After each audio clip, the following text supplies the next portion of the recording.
바로 며칠 전 기사였던 것 같은데요. 뉴욕 맨하탄 그 소위 한인타운에 있는 그 유명한 한국 식당이 문을 닫는다는 그런 기사를 보았습니다. 뭐 LA에서 사니까 그게 별로 나하고는 상관없겠지만 그래서 동부에서 살다가 뉴욕 맨하탄에 가면 꼭 들렸던, 그리고 거기서 먹었던 기억이 있는 저에게는 참 그 기사가 남달리지 않은 기사였어요. 거기만 가면 늘 갔던 그 식당들. 근데 그 기사에 이렇게 썼어요. 그것이 마치 한 이민 세대가 가고 새 세대가 오는 신호탄과 같다. 한 세대의 변화를 이야기해주는 그 맨하탄에 있는 주요한 3대 한인 식당이 문 닫는 것을 그와 같이 표현을 했습니다. 맞습니다. 2014년도가 밝으면서 우리의 기대찬 벅찬 감격 속에 출발했지만 우리는 급변하는 시대 속에 살고 있는 것이 사실인 것 같습니다. 리먼 브라더스의 부도와 더불어 미국 경제가 정말 나락으로 떨어지더니 이 저성장의 기간이 너무나 길고 너무 경제가 둔화되는 이런 모습 속에 뭐 G20 국가도 있지만 이제는 G2라고, 그 사이에 중국이 엄청나게 성장해서 과거에는 구소련과 더불어 이데올로기의 대결이었다면 이제는 경제 대결로 변하는 모습을 우리가 보게 됩니다. 우리 조국이 있는 그곳에 중국, 한국, 일본 세 나라가 요즘 극단적인 민족주의로 치닫는 것 같은 상황도 우리는 참 근심스럽습니다. 또 북한에서 일어나는 수많은 변화에 대해서 우리는 참 관심을 가지고 지켜봅니다. 뭔가 일어날 듯하고 뭔가 큰 변화가 있을 것 같은 시간입니다. 이와 같이 국제적으로도 여러 가지 변화를 겪고 있습니다. 우리가 살고 있는 이 얼바인도, 우리 교계만 봐도 우리 얼바인에 있는 많은 한인교회들이 리더십이 바뀌었고 바뀌어가고 있는 것을 우리가 압니다. 그 중에 우리 베델 한인교회도 하나입니다. 모든 것이 변화를 요구하는 가운데 심지어는 이런 기사도 봤습니다. 이 급변하는 시대에 설교도 변화해야 한다, 이렇게 봤어요. 설교가 왜 변해야 되는가? 옛날 구연 설교, 말로 전하는 이런 구연 설교에서 이제는 특별 설교가 되어야 된다고 하는 컨퍼런스를 봤어요. 특별 설교가 뭔가 봤더니 영화 설교, 심지어는 이미징 설교, 나도 처음 들어보는 말이었습니다. 여러분, 이와 같은 변화 속에 있는 시대에 과연 우리는 어떻게 이 변화를, 이 도전을 딛고 일어서고 더 새로운 역사를 향해서 나아가야만 하는 것일까? 오늘 이 본문을 배경으로 하고 있는 이스라엘의 역사도 국제적으로 급변하는 시대에 살고 있었습니다. 엘리야, 엘리사가 사역하던 그 시대, 이미 북이스라엘은 여러 왕들이 이미 하나님을 모르는, 하나님을 대적하는 왕들이었습니다. 그래서 하나님을 섬기는 선지자들을 보면 핍박하고 그리고 순교당하는, 처형하는 일들이 비일비재했던 시절이었습니다. 여러분이 아마 아하방을 기억할 것이고 이세벨을 기억할 것입니다. 모든 선지자들이 이제는 숨어 지내고 하나님을 믿었던 선민 국가가 이제는 마이너리티가 됐습니다. 하나님 앞에 예배를 제대로 드릴 수도 없는 상황까지 가게 됩니다. 바로 그러한 상황 속에 또 다른 큰 두려움과 걱정거리로 다가오는 것이 무엇이냐면 리더십의 변화였습니다. 오늘 본문에 엘리야가 네 머리 위로 취함을 당할 것을 아느냐, 즉 그 리더가 간다는 것이에요. 떠나간다는 것이에요. 엘리야가 떠나간다는 이것을 아느냐 하면서 엘리사에게 도전하는 것을 보게 됩니다. 그만큼 어렵고 힘든 시기에 지나가고 있었습니다.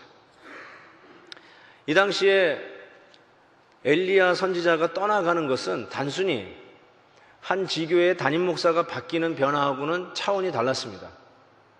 실은 나중에 엘리야가 하늘로 승천할 때 그 스승을 바라보고 있는 엘리사가 뭐라고 얘기하냐면 내 아버지여, 내 아버지여.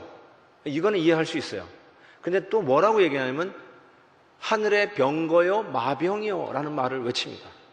한 스승이 떠나가는데 나라를 지키는 군사력을 상징하는 마병, 병거를 언급합니다.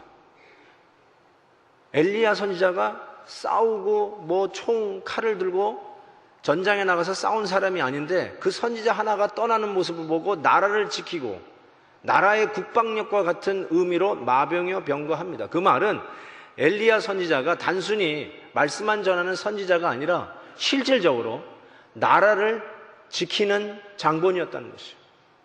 단순히 하나님의 말씀을 대언하는 자일 뿐만 아니라 그리고 악하게 이 나라를 끌고 가는 그 왕들 앞에서 당당하게 버텨냈던 정치적 인물이었고 또한 나라의 국방을 지키는 힘이었고 더 나아가서 나라의 경제까지도 쥐고 있었던 자가 엘리야, 이 단 한 사람의 선지자가 했던 일이에요. 그래서 온 나라가 기근이 있었을 때 아합 왕이 누구를 찾아다녔습니까? 엘리야 선지자를 찾아놨습니다. 왜요? 그 사람 때문에 이 기근이 왔다는 거예요. 그 사람을 잡아야 이 문제가 해결된다는 거예요. 엘리야 선지자 한 사람의 그 나라에 미치는 영향력은 정말 가공할 만한 힘이었고 능력이었고 영향력이었어요.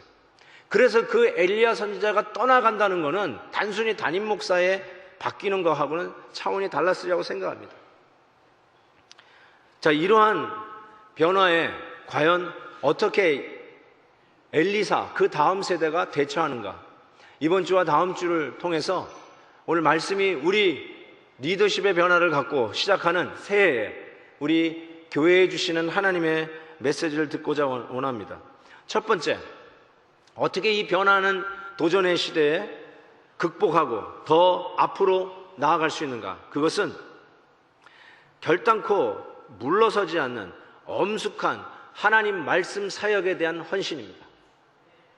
말씀 사역에 대한 total surrender, total commitment를 이야기합니다. 어떻게 할 수 있느냐고요?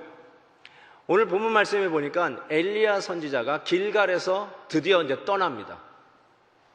그때 엘리사, 그의 후계자가 따라가려고 했더니 엘리야 선지자가 이렇게 얘기합니다. 너는 여기 머물러 있으라. 너는 내가 청하건대 I beg you, I ask you, you stay here. 그랬더니 엘리사 선지자가 이야기합니다. 여호와께서 살아계신과 당신의 사심을 두고 맹색하거니 나는 따라가겠습니다 라고 얘기해요. 근데 이 일이 한 번이 아니라 지금 우리가 읽은 짧은 본문에 3번, 2절, 4절, 6절에 3번이나 반복하는데 똑같은 말로 반복합니다. 길갈을 떠날 때 you stay here, 베델을 떠날 때 you stay here, 여리고를 떠날 때 you stay here 하면서 떠나는 곳마다 있기를 간청하는데 엘리사는 또 그때마다 여호와의 사심과 당신의 사심을 두고 맹세하건대 나는 따라가겠습니다 라고 이야기를 합니다. 나중에 요단강을 건넌 후에 엘리야 선지자가 병거 타고 하늘로 올라가기 직전에 내가 올라가기 전에 before I'm taken away 뭘 내가 너에게 해주기를 원하는지 얘기하라고 그래요. 그때 우리가 이거는 잘 아는 말씀인데 엘리사 선지자가 그의 스승 엘리야에게 뭐라고 부탁하냐면 9절과 10절에 나타나죠. 당신의 성령이 역사하시는 역사가 성령이 하시는 역사가 갑절이나 내게 있게 하소서. 갑절의 영감을 달라고 그러죠. 그랬더니 엘리야 선지자가 뭐라고 대답하냐면 기특하구나 내 후계자야 라고 하지 않고 역시 너뿐이 없다 라고 하지 않고 이렇게 얘기합니다. 네가 어려운 일을 부탁하는구나. 네가 어려운 일을 구하는다고 얘기했어요. 영어로 보니까 You are asking for a difficult thing. 또 다른 주석책에 의해서 이 번역 원문에 가장 가까운 번역을 서제션 하는데 grievous burden, grievous burden. 갑절의 영감을 구하는 게 네가 지금 나에게 grievous burden. 다시 번역을 하면 비통한 부담감. You are asking for 비통한 부담감을 그것도 곱절이나 구하는 거예요. 여기서 여러분이 분명히 알아야 될 게 있어요. 누가 비통한 부담감을 갖는다는 뜻이에요. 엘리야일까요? 엘리사일까요? 엘리사입니다. You don't know what you're asking for. 지금 네가 뭘 구하는지 모르는 것 같다. 네가 지금 곱절, 영감의 갑절을 구하는 게 더 비통한 부담, 짐을 요구하는 것과 마찬가지다. 너 그거 아느냐라고 하는 것이죠.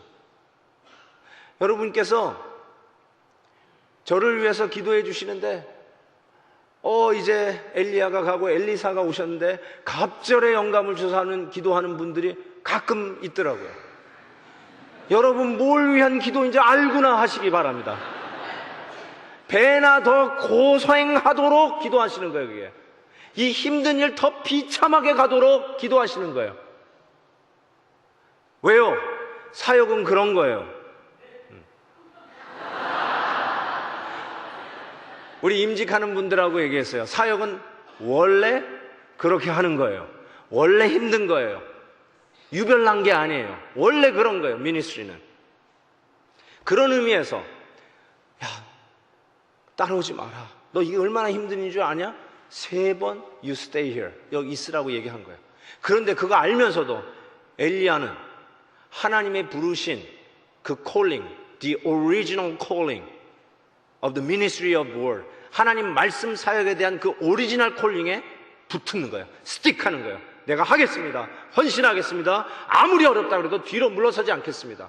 뭘 해주기를 원하느냐고요? 더 힘들어도 힘든 길이지만 그 일 가겠습니다 라고 하는 결단이 이 엘리사 선지자에게 있었던 것입니다. 여러분 이미 열왕기상 19장에 보면 엘리야에게 하나님은 엘리사를 네 뒤를 이을 자로 부르라고 얘기했어요. 너는 엘리야 너는 또 님시의 아들 예후에게 기름을 부어 이스라엘의 왕이 되게 하고 또 아벨 무홀라 사밧의 아들 엘리사에게 기름을 부어 너를 대신하여 선지자가 되게 하라. 그래서 엘리사는 그 일에 순종하고 엘리야를 따라갑니다. 이제 그 일을 가려고 하는데 너 이거 힘들 텐데 어려울 텐데 감당하겠냐? Stay here. 따라오지 마. 그때도 따라가겠습니다. 힘들어도 가겠습니다. 하나님이 부르신 일이기에 헌신합니다. 곱절에 힘든 어려운 일이라 할지라도 이 한 목숨 드리겠습니다 라고 하는 이 결단을 하는 거예요. 아멘도 없습니까?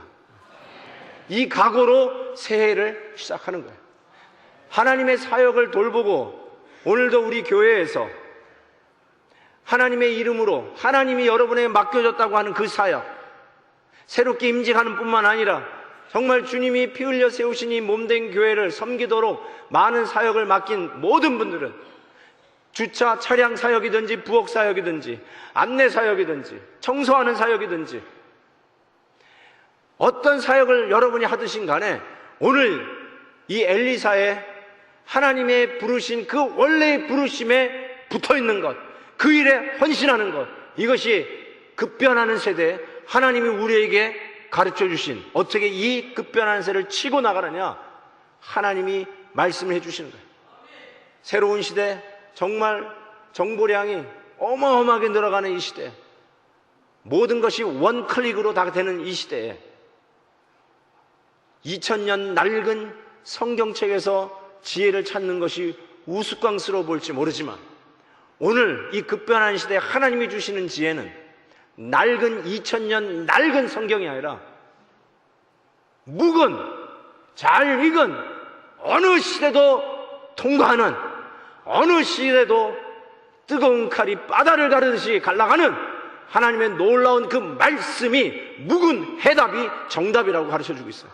그거는 하나님이 우리를 부르신 그 말씀 사역에 대한 total surrender, total commitment.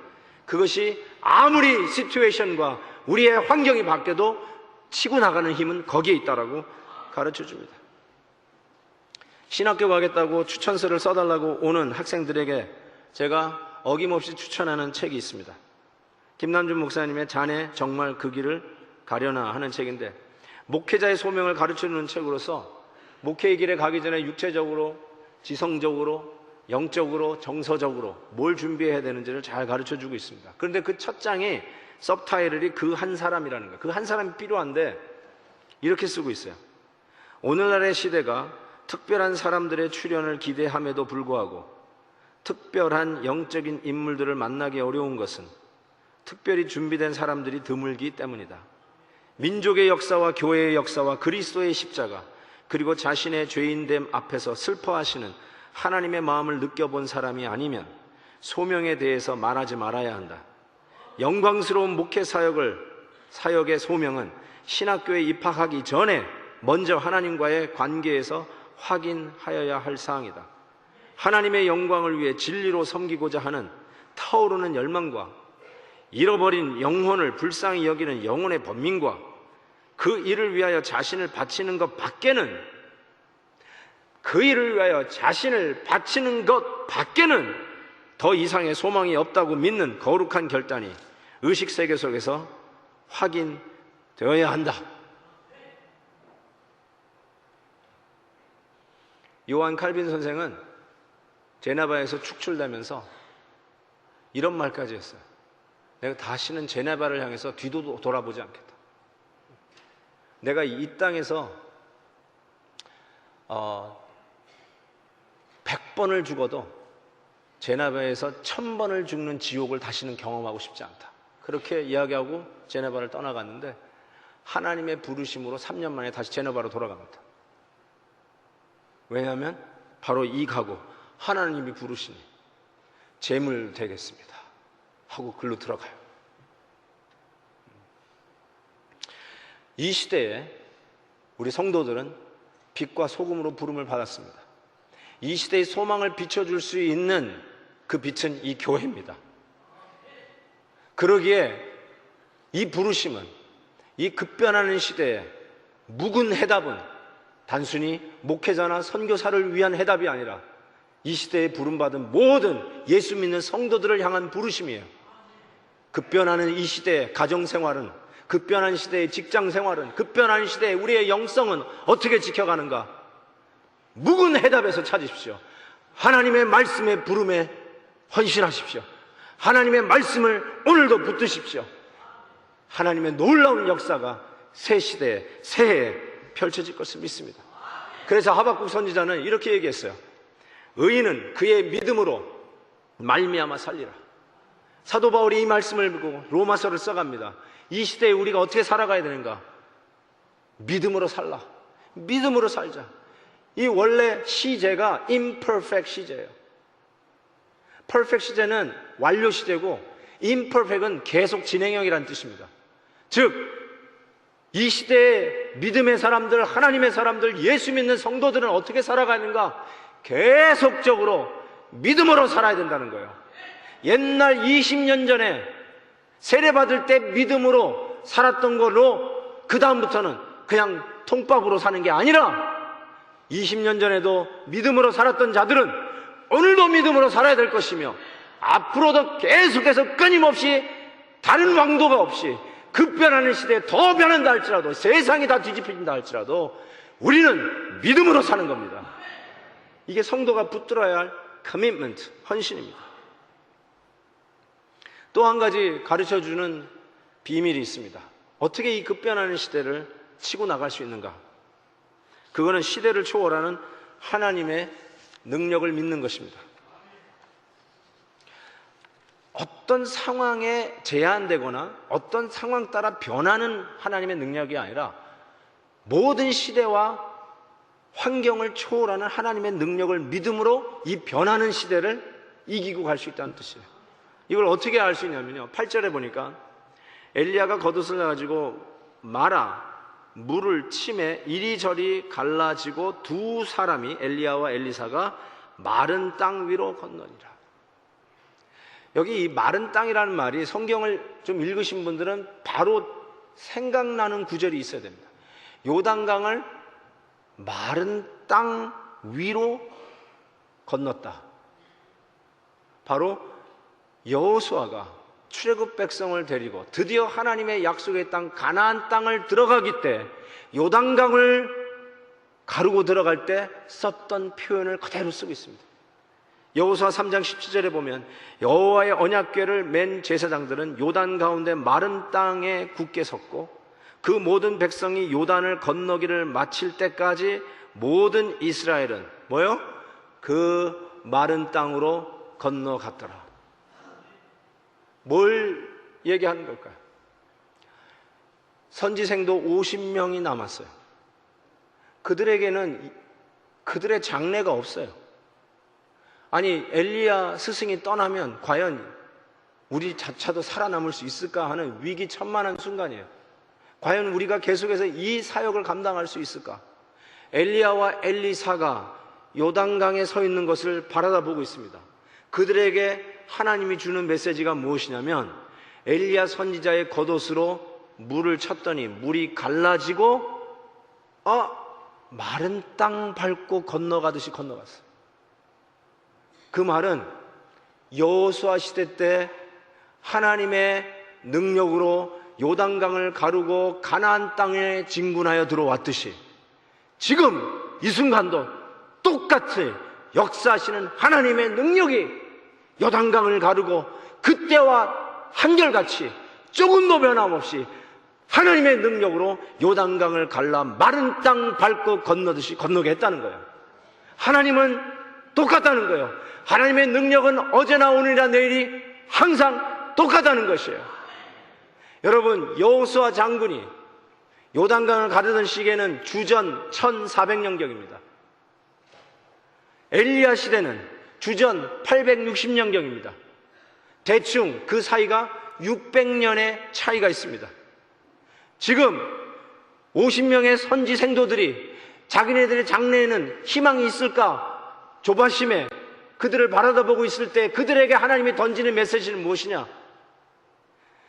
주전 1400년경 청동기 시대에 여호수 장관이 이 요단강을 건널 때에도 그 하나님은 이 요단강을 갈라 마른 땅 밟듯이 건너가게 하셨고, 600년이 지난 지금 철기 시대에 이 엘리야 시대도 하나님은 여전히 동일하게 이 요단강을 갈라 마른 땅을 밟고 건너게 하신다는 뜻이에요.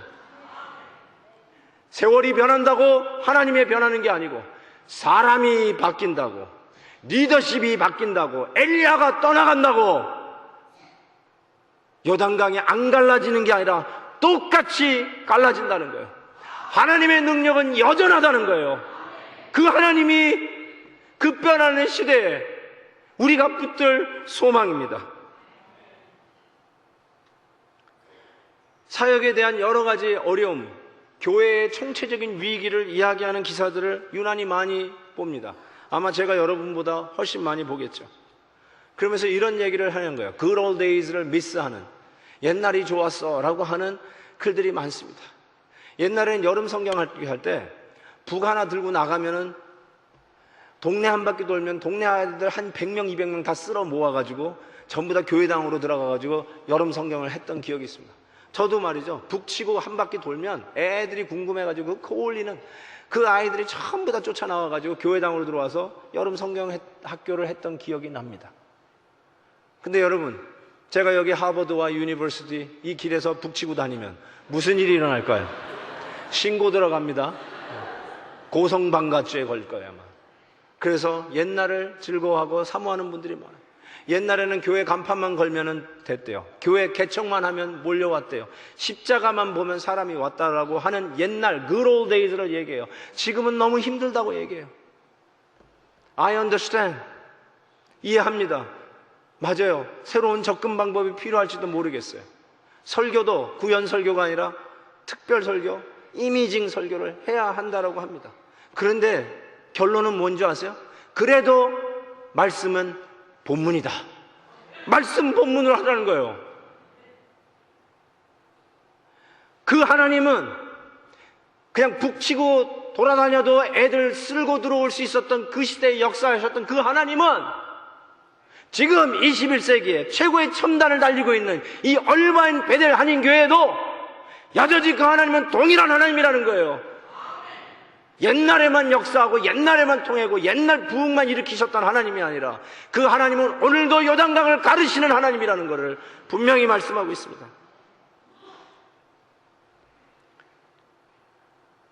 (500년) 도읍지를 필마로 돌아더니 산천은 의거하되 인걸음 간데 없다. 어즈버 태평연월이 꿈이런가 하노라. 길재의 시조입니다. 여러분, 사람이 지나가고 산천이 변한다고 하나님이 변하는 게 아니에요. 저는 여러분 요즘 어떤 생각을 하는지 압니다. 여러분은 지금부터 거의 자동적으로 저와 그 어떤 분과 계속 비교할 것입니다.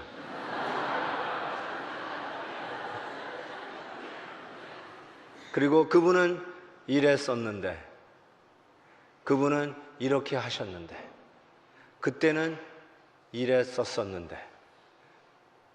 저 이해해요. 여러분 계속 그렇게 하셔도 상처 안 받습니다. 비교하십시오. 그런데 제가 새로 새해 시작하면서 여러분의 마음속에 아마 기대도 있겠지만 걱정도 있을 거라고 생각이 듭니다. 과연 잘 하실까? 근데 제가 여러분에게 드릴 수 있는 유일한 위로는 이겁니다. 그때 역사하셨던 하나님은 오늘도 동일하게 역사하실 하나님이십니다. 저는 여러분에게 그거 외에는 다른 위로를 드릴 수가 없어요. 과거의 부흥을 일으켜주셨던 이 베델의 하나님, 앞으로도 그 부흥의 주인공은 하나님일 것을 믿습니다. 과거에 우리 교회 역사의 요단강을 가르셨던 기적의 하나님, 앞으로도 우리 앞에 요단강을 가르실 이는 하나님이십니다. 하나님 바라보십시오. 하나님이 우리의 소망입니다. 그리고 저는 그 하나님이 유일한 위로입니다. 14절에 엘리야가 이제 승천했어요. 승천하면서 떨어진 그의 겉옷을 가지고 이제 엘리사가 다시 요단강에 와서 그 겉옷으로 물을 치며 이르되 이렇게 얘기합니다. 엘리야의 하나님 여호와는 어디 계시나이까? Where is God of Elijah? 그 옛날 영적 거목, 선지자일 뿐만 아니라 나라를 지켰던 국방력이요, 경제를 지켰던 그 의인이요, 악한 왕들 앞에서 당당히 직언을 했던 우리들의 영웅 엘리야의 하나님은 어디 계시나이까? 난 엘리사의 마음을 충분히 이해할 것 같아요. 그런데 그 엘리사가 그 다음 보니까 그도 even he, 그 역시 그도 물을 치매 물이 이리저리 갈라지고 엘리사 역시 다시 요단강을 마른 땅 밟듯이 건너오더라. 하나님은 어제, 오늘, 내일이 동일하신 분이십니다. 과거의 기적 21세기는 안 나타난다고요? 아니요, 일어납니다. 여러분의 앞길에 하나님이 그 놀라운 하나님의 능력을 나타내실 것을 믿습니다. 저는 그래서 이랬으면 좋겠어요. 나중에 이런 얘기 듣고 싶습니다. 김한효 목사가 담임하는데 그래도 베델 교회가 굴러가네? 그런 거 보니까 하나님이 살아계시는구나. 난 이 얘기 듣고 싶습니다. 새로운 목사가 조금 잘하는 게 있는 것 같아서, 조금 젊은 것 같아서, 그 사람에게 좀 나은 게 있는 것 같아서 그래서 잘하는가 보다 라는 말이 없고, 저 사람이 과연 할 수 있을까? 되게 걱정되네. 근데 지나고 보니까 그래도 베델은 가네. 고로 하나님은 살아계시다. 과거에 역사하셨던 하나님은 여전히 우리와 함께 하시는구나. Praise God, blessed be the Lord. 하나님이 영광을 받으시옵소서. 그러한 고백이 나오기를 바랍니다. 그래서 우리의 연약함을 자랑할 수 있어야 돼요. 약함을 자랑했던 바울을 이해합니다. 나같이 부족한 자에게도 하나님이 과연 역사하실까? 나같이 형편없는 자에게도, 나같이 힘이 없는 자에게도, 나같이 바쁜 자에게도, 나같이 은사가 없다고 생각되는 나 같은 사람에게도 하나님은 내 앞에서 요단강을 가르실까? Where is God of Elijah? 하나님, 엘리야의 하나님은 어디 계십니까? Here comes 나는 너의 하나님도 되느니라 하고 그 앞에서 요단강을 가르셨던 우리 하나님께서 힘들고 어렵고 나 같은 사람은 못할 거야, 나 같은 사람이 힘들 거야, 2014년도도 소망이 없어, 혹 그러면서 좌절할지 모르는 우리들을 향해서 우리 하나님은 여러분에게 있는 겉옷으로 물을 치라고 얘기합니다. 하나님이 똑같이 물을 가르는 역사가 있을 거라는 것입니다. 믿으시기 바랍니다. 2014년도는 그래서 우리는 소망의 해입니다. 누구 때문이 아니라 우리 여전히 동일하신 하나님의 능력, 바로 이것이 급변하는 시대에 하나님이 주시는 묵은 해답, 즉 하나님의 말씀이요 하나님의 능력이요 복음입니다. 복음은 하나님을 믿는 자들에게 능력이기 때문에 그렇습니다. 또 복음을 들으셔야 됩니다. 복음 가지고 살으셔야 됩니다. 앞으로도 복음 가지고 승부를 거셔야 됩니다. 복음이 오늘도 나에게 주시는 능력이요 그 복음으로 급변하는 시대, 변하지 않는 진리로 대항할 때 우리 하나님은 여전히 우리 앞에 요단강을 갈라 우리 사랑하는 성도들이 마른 땅 밟듯이 건너갈 것을 믿습니다. 기도하겠습니다.